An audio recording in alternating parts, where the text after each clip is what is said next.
For the repair of the Korval E&P-01 controller, the following procedures were necessary: replacement of various electronic components and general cleanup of the unit.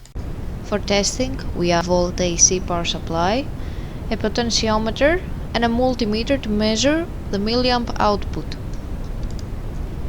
As we near the set point by manipulating the input signal with a potentiometer, the milliamp output can be seen on the multimeter screen, and it's 4 milliamps.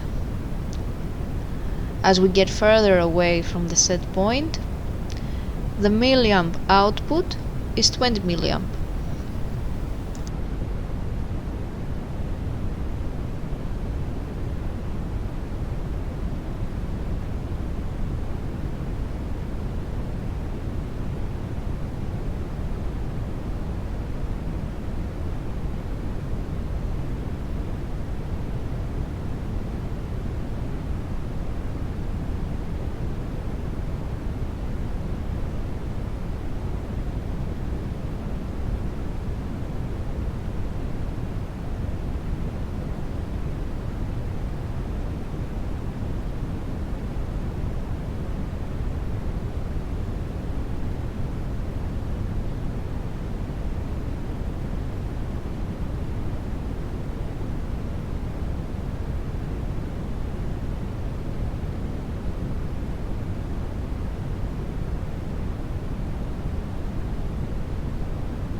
It is now clear that the controller is working successfully and is ready to be delivered to the customer.